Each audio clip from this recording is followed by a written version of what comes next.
আপকি আদালতে সুপারস্টার শাহরুখ খানের উপর অভিযোগ হলো যে উনি হলেন অ্যাবনর্মাল। দেখুন, যে অ্যাক্টরই আসেন ফিল্ম ইন্ডাস্ট্রিতে সে নিজের ক্যারিয়ার শুরু করে লাভ স্টোরি দিয়ে। আর আপনি আপনার ক্যারিয়ার শুরু করেছেন প্রথম ফিল্মে হিরোইনকে ছাদ থেকে তুলে ফেলে দিয়েছিলেন নিচে। সেটা আমি করতে চাইছিলাম না, আমি সত্যি সত্যি সেরকম করতে চাইনি, কিন্তু আমাকে ওনারা খুব জ্বালাতন করেছেন। আর আমি যখন কোনো মেয়ে রাজি হয় না এরকম কোনো সময় করবেন না, কিন্তু আমি এটা মজা করছি। আমি মেয়েদের খুব সম্মান করি আর তাদের খুব ভালোবাসি, জেনুইনলি। আমি ফেলে আবার নিচে ধরে ফেলে ঘরে নিয়ে এসেছিলাম ওনাকে। বাট আমার না সুযোগ, যেমনটা আমি আপনাকে বলেছি, যখন আমি রোলগুলো পেলাম সমস্ত রোলগুলো ছিল অন্যান্য অ্যাক্টরদের রিজেক্ট করা। অনেকগুলো বড় বড় অ্যাক্টর ছিলেন যারা ওই ফিল্মটা করেনি আর কি। আর যশবাবু যখন আমরা ডার করছিলাম তখন সমস্ত অ্যাক্টররা বারণ করে দিয়েছিলেন। আচ্ছা, আমি আপনাকে বলছিলাম যে কিছু মানুষ আমাকে বলেছিল যে আমি কেমন দেখতে। হ্যাঁ, আমি ভাবলাম যে আরে হিরো লাইনটা চলুক না চলুক, প্রেমের রোল পাই না পাই, এটা করে আমার ক্যারিয়ারটা আমি তৈরি করে ফেলবো। আর যেহেতু আমি থিয়েটার থেকে এসেছিলাম, আমি সবাইকে সত্যি কথা বলতে চাই, যেহেতু আমি স্টেজ থেকে এসেছিলাম, তাই আর কারণ মুম্বাই থেকে আসেনি। আমার যেটা আপব্রিঙ্গিং সেটা ছিল ইন্ডাস্ট্রির নতুন। আর দুটো জিনিস হলো, একটা, আমি এটা জানতাম না যে হিরোর ধরনটা কি রকম, যে আমি লঞ্চ হব একটা নতুন মেয়ের সাথে, আর তারপর গান চলবে, মিউজিক বাজবে, আপনাকে ইন্ট্রোডিউস করা হবে। তাই আমার তো কোনো মা বাবা ছিল না, না কোনো মাই বাপ ছিল, আমাকে কেউই বলেনি। আমি ভাবলাম যে আমি করিনি, যেহেতু থিয়েটার থেকে এসেছিলাম, ভাবলাম এটা তো একটা রোল। আর সবাই মিলে আমায় বলেছে, ফিল্ম দেখার পর আমার খুব ভালো বন্ধুরা বলেছে যে ভাই তুই এটা কিন্তু ভুল করে ফেললি, তোর ক্যারিয়ার শেষ হয়ে গেল, এই পিকচারটা চলবে না। বাট আই থিঙ্ক ফাইনালি জনগণ যারা রয়েছেন তারা ভালো রোল, ভালো গল্প পছন্দ করেন। আর আই থিঙ্ক আমার কপালও ভালো ছিল যে তখন একটু যুগ বদলা ছিল, ইয়াং জেনারেশনরা ছিল 90s-এর, তারা বললো যে ঠিক আছে ভাই, এরকম হিরো চলবে, যে actually more than just being introduced to the heroine. College মেয়েদের পেছনে লাগছে, কোথায় বসছো, এখানে বসো, তারপর জানা যাবে ও গরিব, আবার ওর বাবা মা দেখা যাবে বিরাট বড় লোক, তারপর ঝগড়া হবে, তারপর আমরা গিয়ে একটা পাহাড়ে দাঁড়িয়ে পড়বো, লাফ দিতে শুরু করবো, তারপর বাবা বলবে কেঁদো না, বসবে না। তা আমি একটু ভাগ্যবান ছিলাম যে অ্যাবনর্মাল ছিলেন। নর্মালের ব্যাপারটা নয়, আমি, আপনার কি মনে হয় যে আমি অ্যাবনর্মাল? আরে কিরণ, হ্যাঁ, সেটা আজও মানুষের মুখে মুখে রয়েছে। আর যখনই শাহরুখ খানের কথা ওঠে তখন মানুষ ওটাই শোনায়। হ্যাঁ, আমার খুবই অদ্ভুত লাগে, সবাই যেমন করে শোনে, আমার গলার আওয়াজ এরকম একদমই না। আমি চাই যে এই সবে আমি এই শোতে গেছিলাম সেখানে আই লাভ ইউ, আরে আমার গলার আওয়াজ এরকম নয়। আমি, এটা খুবই একদম ভুলভাল ব্যাপার। আমি বলছি ভাই, এটা কিন্তু ঠিক আছে, আমি করছি। অডিয়েন্স বলছে যে আপনি একবার করে দেখিয়ে দিন। আমি করে দেখাচ্ছি তোমাদের ভাই, অবশ্যই তোমাদের করে দেখাচ্ছি। ওটা ছিল এরকম, আই লাভ ইউ কিরণ। আর যেটা আর যারা আমার মিমিক্রি করে প্রথমে শরীরের আড়মোড়া ভাঙে, আই লাভ ইউ, আমি কোনো পিকচার এভাবে অ্যাক্টিং করিনি। আমি আমার এজন্য আমার খুব বিরক্ত লাগে। আপনি জানেন এই চক্করে তোতলানো ছেড়ে দিয়েছি, নাহলে এত ভালো তোতলাতাম আমি। কিন্তু শাহরুখ খানের কথা যখন কোনো শোতে হয়, কোনো জায়গায় হয়, তখন সেই কায়দাটাই মানুষ দেখায়। হ্যাঁ, সমস্ত জায়গাতে এইভাবেই কপি করে।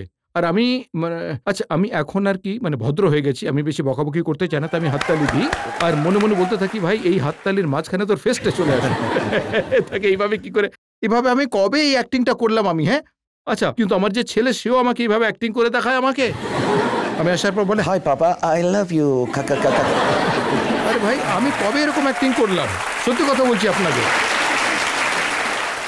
এই প্রেম ভালোবাসা বলে বলে দু হাত বাড়িয়ে 25 বছর ধরে আপনি রোম্যান্সের কিং হয়ে রয়েছেন। আরো কিছু হয়তো আছে, দু হাত তো অনেকেই বাড়িয়ে দেয়, কিন্তু আমার মতো কেউ করতে পারে না। আর আমি একদমই রোমান্টিক হিরো হতে চাইনি, আমার একদমই ইচ্ছে ছিল না। আমি মেয়েদের খুব লজ্জা পাই। এইমাত্র উনি বললেন যে আমার ডিম্পল খুব সুন্দর, আমি ব্লাশ করতে শুরু করে দিই।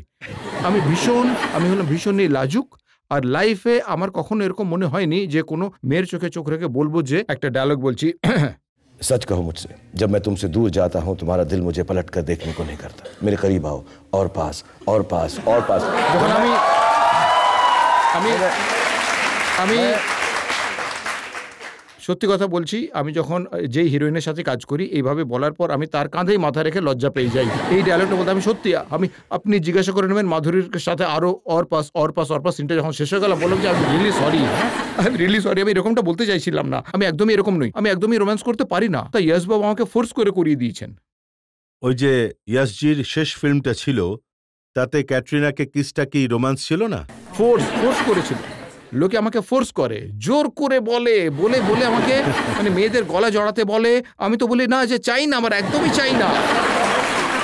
আমি তো মানে মাথা ধরে বসে পড়ি আর বলি যে কি দুর্ভাগ্য আমার, সুন্দর সুন্দর মেয়েদের সাথে সারাদিন গলা জড়িয়ে ধরা, ওদের কিস করা, ভালোবাসো, প্রেম করো, আর তার জন্য পেমেন্টও নাও।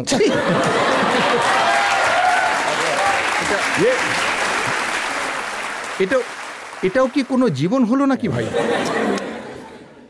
আপনি নিজেই ভাবুন, এটা যদি আপনার সাথে হয়, আপনার কত। পাবলিকের মধ্যে থেকে দু একটা প্রশ্ন নিতে পারি? I'm Priya. Hi Priya, how are you? I'm fine. How are you? I'm also fine. দুজনেই ফাইন ফাইন।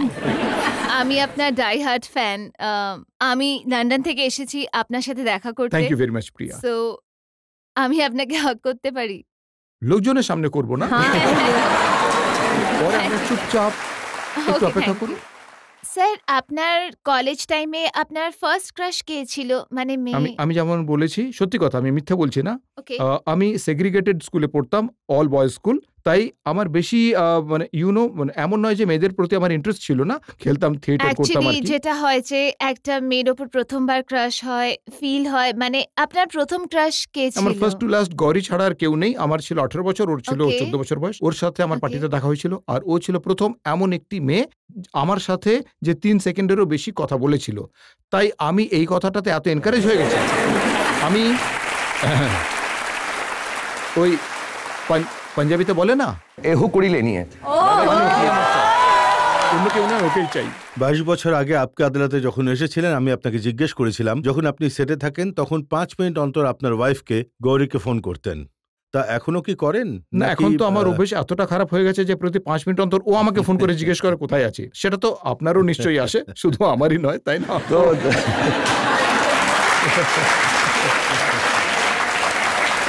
তাই আমি, লোকে বলে যে আপনি এত উঁচু জায়গায় পৌঁছে গেছেন, আপনি আপনার লক্ষ্যে পৌঁছে গেছেন, তার জন্য একটা ছোট শায়রি আপনাকে শোনাচ্ছি। হ্যাঁ হ্যাঁ হ্যাঁ। मुझे ऊंचाइयों पर देखकर हैरान है बहुत लोग, मुझे ऊंचाइयों पर देखकर हैरान है बहुत लोग, लेकिन किसी ने मेरे पैरों के छाले नहीं देखे। বাহ! আপনি এই ইয়াসের, Yes, sir. আপনি এই শায়রিটা বললেন, আমার যে মানে যে ডিজাইনার রয়েছে সে চিন্তায় পড়ে যাবে, আজ নিশ্চয়ই জুতো টাইট হয়ে গেছে, খুব সমস্যায় পড়ে যাবেন উনি আজ। Thank you Yasser, very nice to see you. এখন শাহরুখ ভাই, আপনাকে একটা জিজ্ঞেস করতে চাই কথা, আপনার আজ পর্যন্ত আপনি যত ফিল্ম করেছেন তার মধ্যে আপনার সবচেয়ে প্রিয় মুভি কোনটি বলুন? পরেরটা, সব সময় পরেরটা।